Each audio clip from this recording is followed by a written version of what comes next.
2014 Senior Isle of Man PTO race.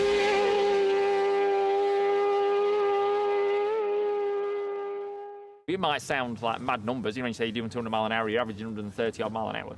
But that's all I've ever, you know, after 10 years of racing around here, so, you know, that's what you do. All I see is the points. Go down Bray Hill, get to 6th gear, sit at this position on the bike, go over this bump. You've got white lines to deal with, you've got the furniture around the track, you know, you've got the curbs, you've got the lampposts, the walls. It's just like a computer game. It's just like a computer game. I know, well, I'm not letting go of the throttle until I get to that point. I hang off the bike at this certain way at this point there so it doesn't get out of shape. The bike moves about a bit there, so I have to alter my body position to account for it. That's all I'm thinking the whole time. There's nothing heroic about it. There's nothing superhuman about it.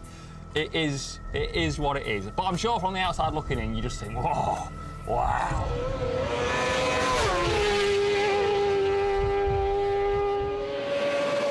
Speed. Love it. Danger. Love it. Crash. Like. I suppose to Joe Bloggs, motorbike racing would be racing round Donington Park or Brands Hatch, you know, like a short circuit. But for me, motorbike racing is road racing. You've got a road or a town, you close it off, you race motorbikes around it. That's all. Yeah, that's all. That's motorbike racing wise. That's all I've ever done.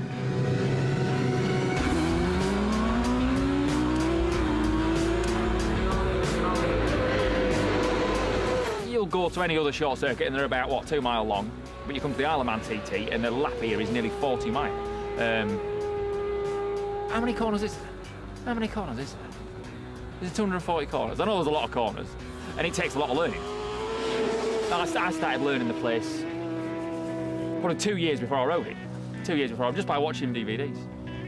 Did they have DVDs 10 years? We were a bit backwards where we're from. Yeah, we didn't have DVDs then. We had the VHS.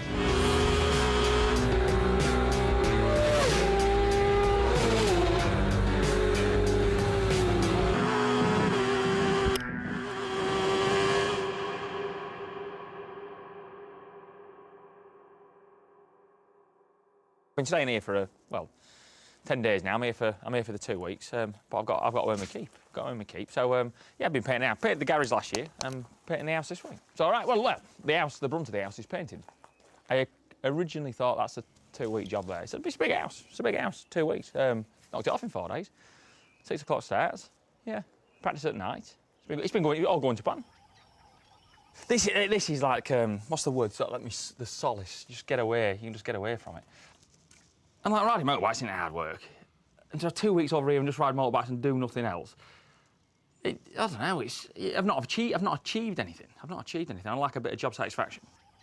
You go through a lot of grief to get everything sorted to get here, to sort out work, to sort out bikes, just to sort out everything. And you just sometimes you do ask yourself, man, is it worth it? Is it worth it? And anyway, they went out for the first lap of practice, and you think, yeah, this is why we do it. This is why we do it. There's nothing like it. There is nothing like it. I've been going over 100 years, the events. It's amazing. It's amazing. It's still allowed to happen. It's spot on. Yeah, I think if you boys hold that for us, you think you can do that?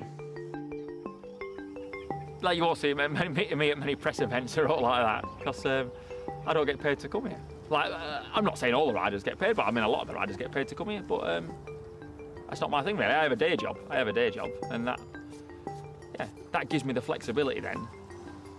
So the dog can wag the tail. I don't want to come over here and be at everyone's beck and call and have to, and have the tail wagging the dog. I don't want that to happen. I ride motorbikes because I enjoy riding motorbikes. I don't enjoy all the press stuff that comes with it. Not that I'm ungrateful to the attention that I get. I'm not ungrateful. But I do struggle with it, so I try and put myself in those situations as little as possible. Yeah, but it's just a bit. Yeah, when I get to the pits, everyone seems to want a piece here, and I do struggle with that a bit. And yeah, that's not very relaxed. I don't think that'd be very relaxing for anyone, would it? No, it's not. But I think I've got the balance all right now. I've got the balance all right. Death. It's happening. It's happening. You don't get, if you was riding around thinking about, this place is a bit dangerous, Ooh, if I crash there, that's going to hurt if I hit that. If you were thinking that, well, then you're in the wrong bloody job. You shouldn't be out there. Really? I don't know if anyone thinks about that when they're riding, but I don't think they should be. Should you? Should you? If you get it right, it's going to hurt, but you shouldn't be riding around thinking, ooh, I should have a risk assessment written about that. Sometimes things go wrong. I've got it wrong round here before. I've ended up in hospital a bit, but got away with it. It's not very often you get away with it around here, but I know the risks. No one's making me do it. No, I want to win. So if you want to win, you've got to push, and if you're pushing, things go wrong sometimes. Finished second in the race yesterday. No, I was dead happy for the team. The team did a mega job. There was no lack of effort from my part. I was trying.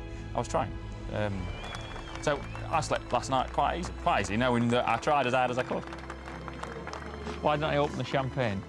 For me, nothing to celebrate. And I think by me opening that champagne would have been a personal celebration of me finishing second. But personally, I've got nothing to celebrate about finishing second.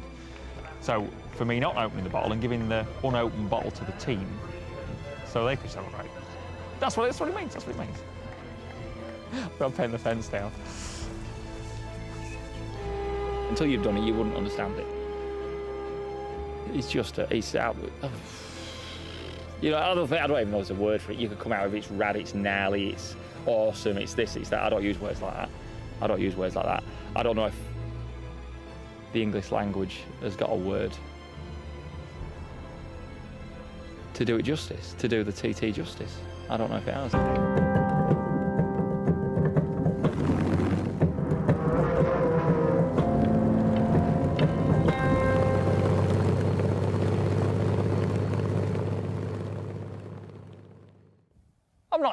Well, I say I'm not into much, really. I'm quite a simple person, really. 2 wheels, 4 wheels, engines.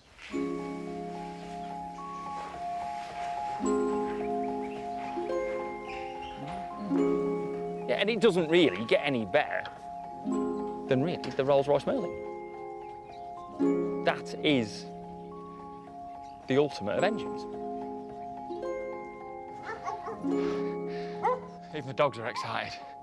It was used 4 of them in the Lancaster Bomber, 1 in the Spitfire, 1 in the Hurricane, 1 in the American Mustang. Things needed to fly faster, things needed to fly higher. And what allowed them to go faster and higher was the engine. It was the engine evolving. And that engine there allowed the Spitfire to do 350 mile an hour. That's licking on. This is in the early 40s, in 1940s. Hey, 350 mile an hour. That's licking on. Engine. Merlin. Rolls-Royce Merlin. Accelerator. More speed, Captain. This is 27 litres. So like your car, my Transit van is 2.2 litre. Your car, the cars are usually about 2 litre, aren't they? About 2 litre. American stuff's a bit bigger, 4 or 5 litre maybe. But no, this is 27 litre. It's big, 27 litre. It's massive. Sucks a lot of fuel. Just sat running here, we'll use a gallon a minute. I was 10 gallons of fuel, so it can run for 10 minutes. They've got this computer thing now. You can watch things on this YouTube thing. People were telling me about that. You could watch people rev Merlins up on YouTube. You could watch Spitfires on YouTube. You could read about them. It's all right, isn't it? It's all right. But it's not the same as actually having one, is it? 4 strokes, suck, squeeze, bang, blow. 4 strokes, 4-stroke internal combustion engine. That's how all engines that we know now, your car, my van, doesn't matter if it's diesel or petrol, all work on that principle, suck, squeeze, bang, blow. And I'm not shy at work, so if it means working, putting a bit of overtime in to be able to earn the money, to be able to go and get one, then that's what I'll do. Well, you wait till we get it going, and you'll see. It's one of those moments. Do the graft, earn the money, go and buy it if you really want something that bad. And I really wanted a Merlin that bad, so I did the graft, I earned the money, and went out and got one. It took 4 years to find one, but I found one. I found one, and it's a runner. So I'm just, and it's mine. Are we going to start it? I'm excited now. You excited? I want to see it. You got any petrol? Are you boys excited? I'm genuinely excited. Well, I'm a bit nervous, thinking that it's going to take us. The last time, it did take off. Yeah, it'll work. I thought, you know, I know all about them, and I know they make maximum power at 2,800 revs. And it makes 1,600 horsepower at 2,800 revs. But it never actually revved to 2,800, it only revved to, I don't know, 1,800, 2,000 at the most. And I thought, all right.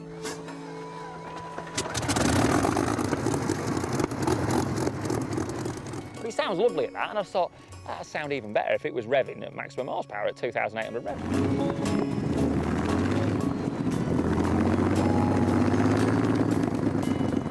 So I mucked about with a restrictor on the throttle mechanism, and I got it revving to 2,500.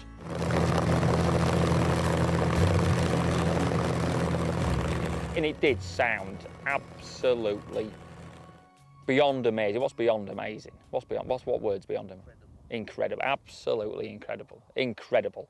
And at that point, I thought I'd rev it a little bit more because it sounds so good at 2,500 revs. I thought I'll try and get to 2,800 revs. It took off in the workshop. This was probably a year ago we did this. And it's probably only now I'm just about seeing the funny side of it. Just about seeing it. Because at the time, that's probably the most scared I've ever been. 1,600 horsepower, you're not getting in the way of that. And it probably weighs over a ton. Nothing's stopping that. So yeah, it took off in the workshop. It went into the storeroom wall, took half the wall down, took the stairway down, and then flicked a bit of the stairway into a truck door, bent the truck door, bent the wing mirror, broke the window, my fixed wheel push bike that I've been training on, cut that in two, bent the wheel. Oh my God, it was like a bomb scene. My God.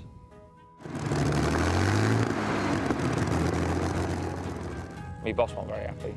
I got shouted at, yeah, I got shouted at. But rightly, yeah, I held my hand up, it was my fault. So I now know, don't run it at 2,800 revs. It's quite happy at 1,800 revs, and that's where it'll sit.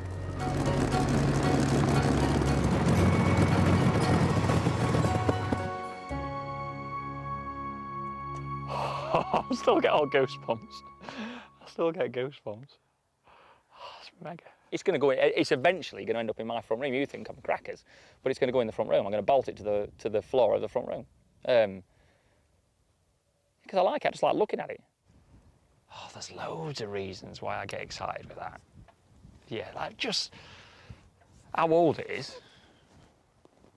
You know, some of the stories that could tell. You know, it's out of a 42 Lancaster bomber, so it had seen service. And then all the mechanical gubbins that's going on there. And it was all, you know, it's all old school. And I think, it doesn't get any better. It does not get any better. Yeah, oh my God. Yeah, so if he's got any petrol left, I'll go start it again. Yeah, while we're here, while we're in the field, we'll make the most of it. We'll make the most of it.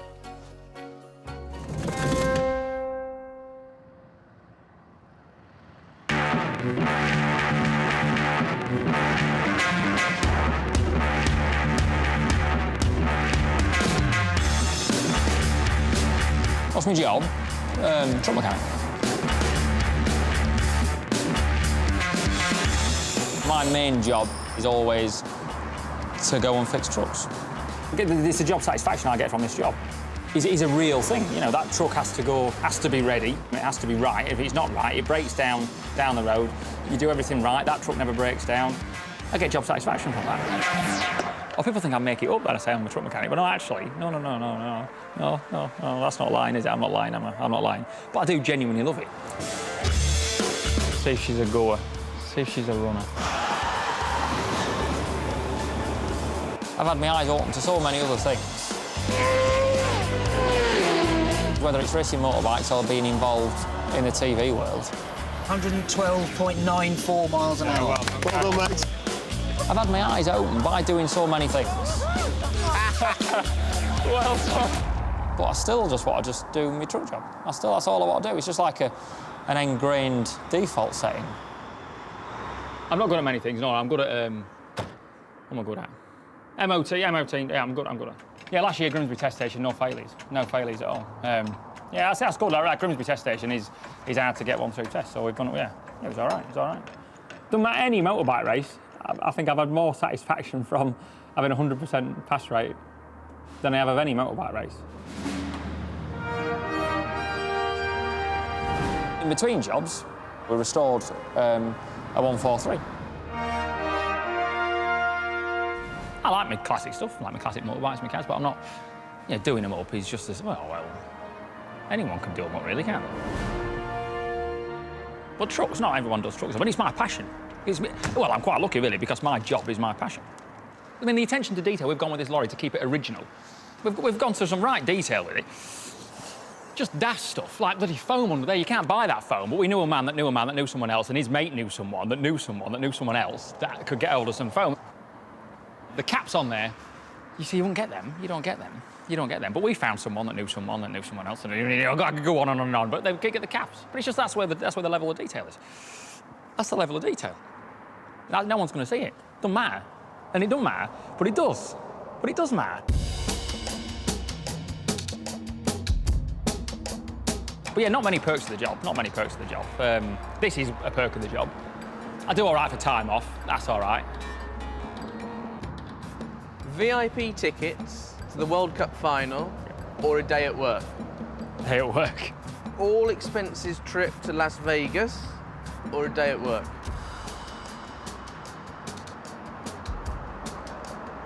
Day at work. Dinner with Cameron Diaz. Yeah. And pudding. And pudding. Or a day at work? Probably dinner with Cameron Diaz. Yeah, I bet she's got something to say. Not a lot of people understand how the mechanic trade works. A doctor uses scalpels, pens, don't they? Doctors have always got scruffy handwriting. I use pens. No, but a doctor doesn't own his scalpels, does he? I don't know, but all mechanics own their own spanners. Yeah, I mean, this here, I've been collecting this since I was 12-year-old. I've nearly everything for every eventuality, though. You say I've got 6 10mm spanners. I think that might be a lie. I've got 1, 2, 3, 4, 5, 6, 7, 8, 9, 10, 11. 11 10mm spanners. I've got 11 10mm spanners. The boss of the tool company came in one day and he says, that's the most thorough spanner collection he'd ever seen. I was like a proud father. I was like a proud father when he said that. You've got to be passionate about something, haven't you? You've got to be into something. And whether it's carpet bowls, badminton, or football, you've got to be into something. You've got to be passionate. You've got to have a passion about something, haven't you? Find me at my happiest, yeah. Fixing a lorry, radio on, cup of tea on. It's always Radio 4. I like me. Well, I was always a big woman's hour man. She's done a few things recently, and she sort of put me off a bit. You get your afternoon dramas, you get the Archers, then World Service, you get a bit of Test Match Special. It's the grasp they've got, the way they'd explain things. Yeah. Yeah, rather than just, oh, there we go, we've got a pigeon flying across the pitch. No, it's an amiable pigeon flying across the pitch. Yeah, an amiable pigeon. You might as well, you don't need a television. You don't need it, you might as well just be there. You might as well be there, except I'm not, I'm at the truck yard in Grimsby. But it just puts me at ease. I might as well just be sat at Lord's watching the Test match. I just like listening or watching people do things that I know I can't do, that's completely out of my comfort zone. And that's what that is. Like that, just a minute. I've tried it to myself. I can't do it, I'm bloody useless. Just a minute. Repetition, hesitation, deviation. So it's, I just can't do it. I can't do it. Play just a minute now. 1 minute on clutches. The clutch. Hesitation. See? The clutch is used in most motor vehicles. See, there. The clutch is used in... The clutch are used in most modern motor vehicles to stop the car driving. it works quite simply by disconnecting the engine from the transmission system. This system works via a clutch plate. Sorry, I said system to Someone's going well there. Philosophy at work, do it well, do it once. It hasn't just been brought up with that, whether it's me mum, my granddad and my dad. It's always been like that. If it's not right, it's wrong. It's quite simple. Look at it like that, it's dead simple. It's dead simple.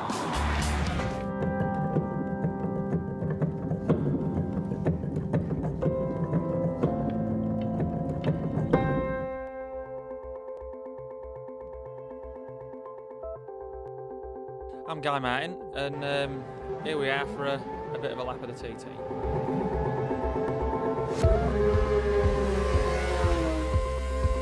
Down Braille, 600 bike. She was quick, and as you can see her, she's not hanging about. So I think just about there we get about top gear. I don't know top gear on these bikes. It's not so fast as 600. Not the maybe you're doing 140, 150 mile an hour in a place or two. But here we are down into. I've said this before, and I'll say it again. I'm terrible at names, but I think this is. I'm terrible with names. I'm gonna read it off the pub. Quarter Bridge. I read it off the wall on the pub. So here we are at Quarter Bridge, going into Braddon Bridge. So accelerate up here. I think you get up to top end of third gear. I think that's probably 100 odd mile an hour, 120 odd mile an hour maybe. Back to second gear, but this is first lap, you see. So I've got new tyres, full tank of petrol. I'll probably just go back down to bottom gear just to get a bit of a run out here into Union Mill. So here we are. Head down, ass up, as I say.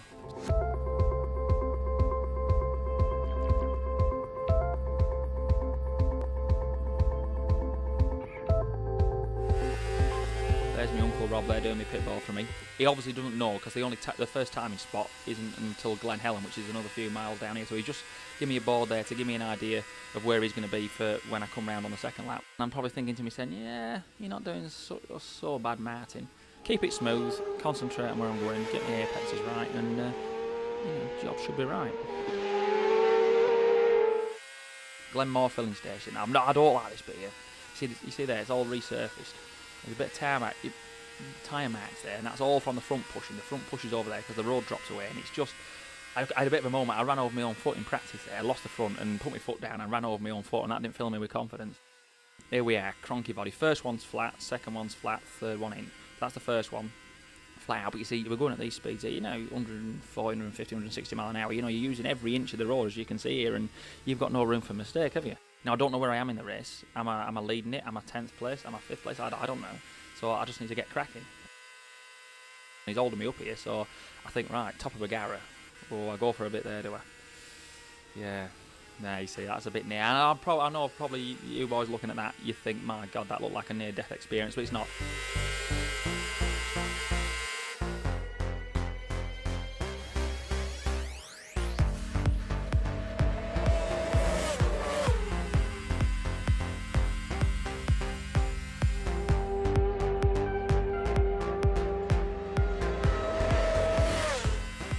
So you've got to show a little bit of mechanical sympathy, especially around the TT. You just can't murder them at every opportunity. You just got to show them a bit of respect. So that now I'm having to cling on for dear life. But yeah, I'm a bit of a passenger down here. You're just sort of holding the bike, and the bike's handling well, and it's going well. So I'm sort of fairly able just to hold it flat out and just hang on for dear life. Because sometimes you get down here, especially a super bike, when it's not quite handling 100%, you just can't hold it flat out through there. You just have to hang on and hope for the best. Whereas the 600 there, I can see, everything's going well, so I'm pretty confident to just hold it flat out and let it move about under you, and job should be grand. There's a bit of a wall on your right hand side there. Let's see, salmon pink. I've got my mate John there. You see that? P1 plus 2, so that's good for me. I'm not doing such a bad job. Like I said before, head down, house up, get tucked in, ready for the run up the mountain.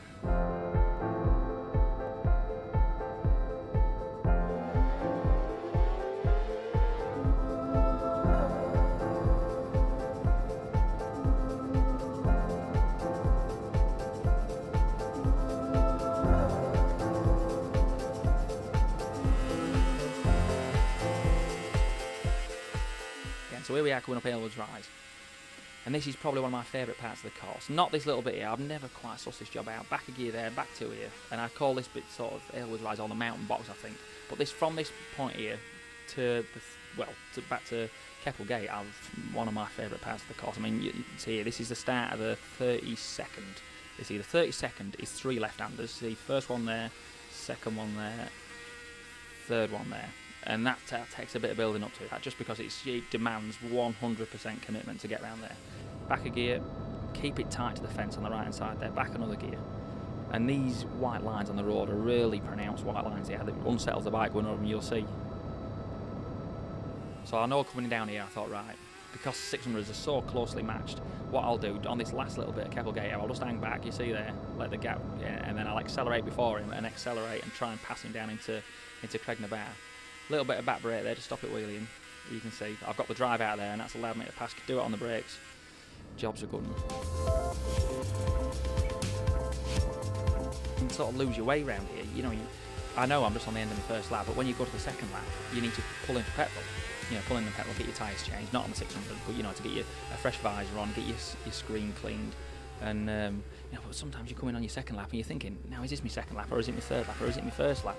You know, you just sort of, you get a bit, you know, all of a dither. You know, you've got so much going on in your head, and you sometimes can forget which lap that you're on.